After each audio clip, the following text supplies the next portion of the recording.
दिल्ली विधानसभा चुनाव से पहले केजरीवाल ने महिलाओं और बुजुर्गों को साधने के बाद अब पुजारी ग्रंथी योजना शुरू करने का ऐलान किया है, जिसके तहत मंदिर के पुजारियों और गुरुद्वारों के ग्रंथियों के लिए सम्मान योजना के जरिए 18,000 रुपए हर महीने वेतन के रूप में दिए जाएंगे। केजरीवाल ने प्रेस कॉन्फ्रेंस कर जानकारी दी कि 31 दिसंबर को इस योजना के लिए रजिस्ट्रेशन शुरू किया जाएगा। ये देश में पहली बार हो रहा है। आज तक कभी किसी पार्टी, किसी सरकार ने ऐसा नहीं किया। ये पहली बार हो रहा है। जैसे दिल्ली में हमने कई काम पहली बार किए, स्कूल अच्छे किए, पहली बार किए, अस्पताल अच्छे किए, पहली बार किए, महिलाओं के लिए बस यात्रा फ्री करी, पहली बार करी। ऐसे ये पहली बार हो रहा है और मैं उम्मीद करता हूं कि भारतीय जनता पार्टी और कांग्रेस की सरकारें भी इससे सीख के अपने अपने राज्यों के अंदर पुजारियों और ग्रंथियों के सम्मान के लिए ऐसी योजनाएं लागू करेंगी। मेरी भारतीय जनता पार्टी से हाथ जोड़ के विनती है, जैसे उन्होंने पुलिस भेज के फर्जी केस करके महिला सम्मान को रोकने की कोशिश की लेकिन रोक नहीं पाए। हुआ रजिस्ट्रेशन, हो रहा है रजिस्ट्रेशन। उन्होंने संजीवनी योजना रोकने की कोशिश की, रोक नहीं पाए। इस तरह से ये कम से कम पुजारियों और ग्रंथियों की योजना को रोकने की कोशिश ना करें, बहुत पाप लगेगा। दिल्ली बीजेपी के अध्यक्ष वीरेंद्र सचदेवा ने दावा किया कि केजरीवाल को यह फैसला बीजेपी के दबाव में लेना पड़ा। सचदेवा ने कहा कि पुजारियों और ग्रंथियों के लिए बीजेपी 2022 से लड़ाई लड़ रही है। बीजेपी ने इसको लेकर सड़क पर प्रदर्शन किया। उन्होंने कहा कि केजरीवाल इमामों और मौलवियों को सैलरी दे रहे थे, लेकिन पुजारियों और ग्रंथियों को नहीं। पिछले 2-2.5 वर्षों से हम लोग सड़कों पर मंदिर के पुजारियों और ग्रंथियों की लड़ाई लड़ रहे हैं। 2022 में एक पिटीशन हमने हाई कोर्ट में लगाई थी। 2023 से लगातार माननीय हाई कोर्ट द्वारा दिल्ली की सरकार को निर्देश दिया गया कि इस पर अपनी नीति बताइए, और हर बार दिल्ली सरकार ने अगली तारीख लेकर इसको टालने की कोशिश की। कोर्ट में उसको जवाब देना है कि भाई मैंने मौलाना, इमाम और मौलवियों को जो तनख्वाह पैसे दिए, पंडित और ग्रंथी को क्यों नहीं दिए।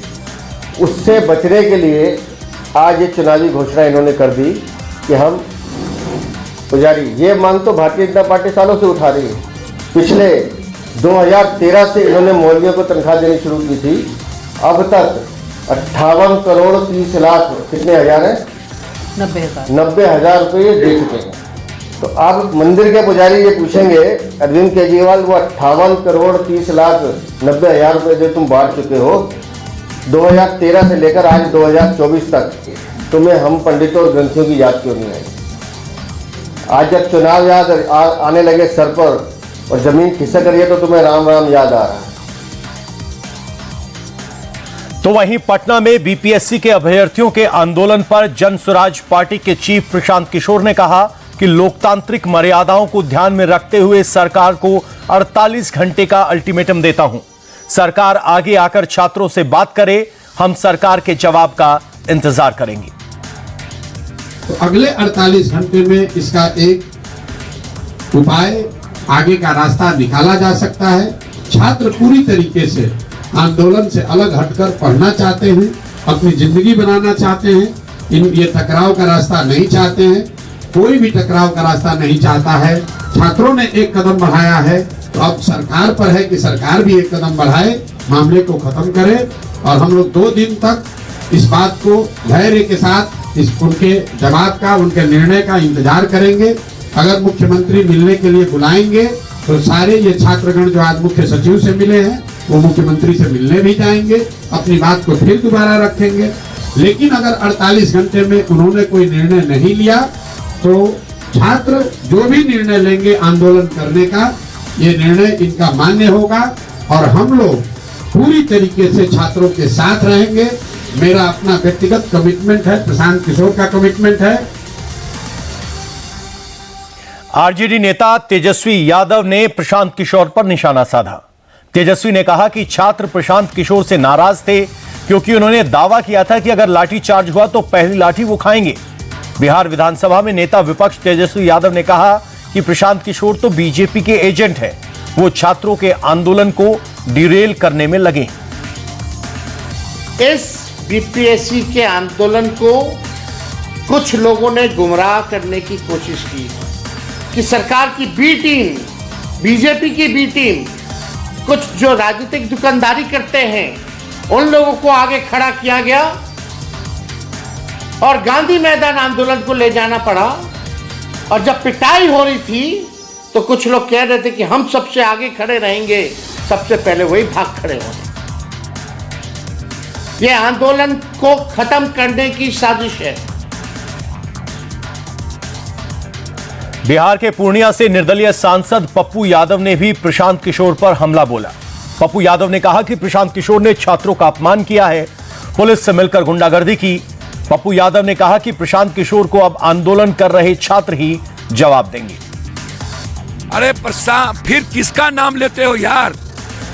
जिसने रात में गुंडाई किया बच्चों के साथ, जिसने बच्चों को छोड़ दिया पिटने के लिए, 10 बच्चे घायल हैं। बात बीपीएससी की करो ना भाई, बच्चों का इस्तेमाल कर लिया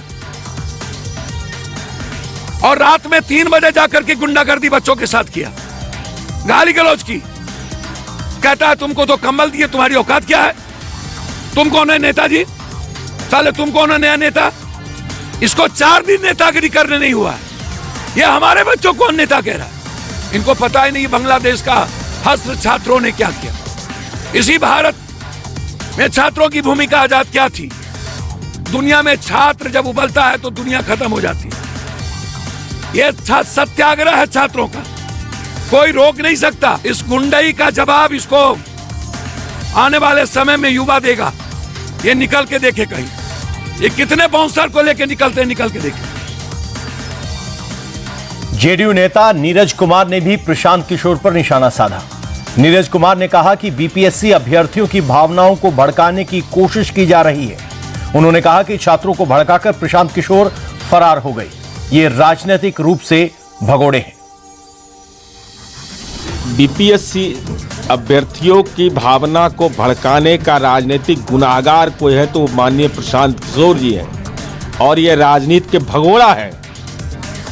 छात्रों को आंदोलन के लिए उकसा दिया और खुद फरार हो गए। आंदोलन पर इनका कोई नियंत्रण नहीं है, ये केवल राजनीति के चंडूखाना में बेचैन आत्मा की तरह कभी रात में 1 बजे, कभी दिन में, न नियम कायदा कानून की जानकारी है, न अनुमति लिया। इसलिए कोई गुनाहगार है तो अब प्रशांत किशोर जी हैं। और अब बढ़ते हैं एक और दूसरी बड़ी खबर की तरफ। बीजेपी प्रवक्ता शहजाद पूनावाला ने राहुल गांधी के विदेश दौरे को लेकर तंज कसा है। पूनावाला ने कहा कि जब भी देश पर आफत आती है, शोक का लम्हा होता है, राहुल गांधी विदेश चले जाते हैं। मुंबई हमले के वक्त भी उन्होंने यही किया। पूनावाला ने कहा कि कांग्रेस और गांधी परिवार ने मनमोहन सिंह के निधन का सिर्फ राजनीतिक इस्तेमाल किया। राहुल गांधी के समय पर एलओपी का मतलब लीडर ऑफ ऑपोजिशन नहीं, बल्कि लीडर ऑफ पर्यटन और लीडर ऑफ पार्टी बन चुका है। आज जब देश पूर्व प्रधानमंत्री मनमोहन सिंह जी के दुखद निधन पर राष्ट्रीय शोक आज भी मना रहा है, तब देश में रहते हुए प्रधानमंत्री मनमोहन सिंह जी की इस दुखद निधन पर अपना शोक प्रकट करने के बदले, जैसे कि राहुल गांधी से अपेक्षित है, मीडिया के माध्यम से खबर यह आ रही है कि राहुल गांधी पर्यटन और पार्टी के लिए निकल चुके हैं। जब कोई कैमरा या फोटोग्राफर नहीं था, तब डॉक्टर मनमोहन सिंह के अस्थियों को, जिसे कहते हैं रिमेन्स को या एशेस को, समेटने के लिए और प्रथा के हिसाब से, विधिवत तरीके से, जिस प्रकार से हम लोग अपने रीति रिवाज के हिसाब से उसे एक फाइनल अलविदा करते हैं, उसमें भी ना कोई कांग्रेस का नेता, ना राहुल गांधी या उसके परिवार का कोई शामिल हुआ। शामिल हुए तो भारतीय जनता पार्टी के लोग थे वहां पर। इसके जवाब में कांग्रेस के नेता उदित राज ने इंटरेस्टिंग बात कही।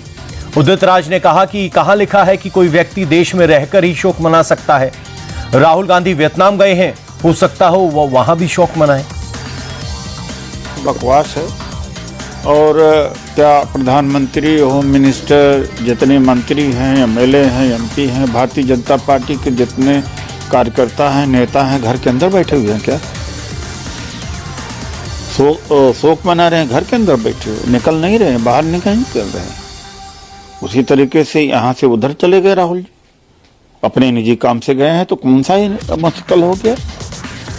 आदमी देश में रह कर के भी मतलब शोक नहीं मना सकता, विदेश में जाकर के भी शोक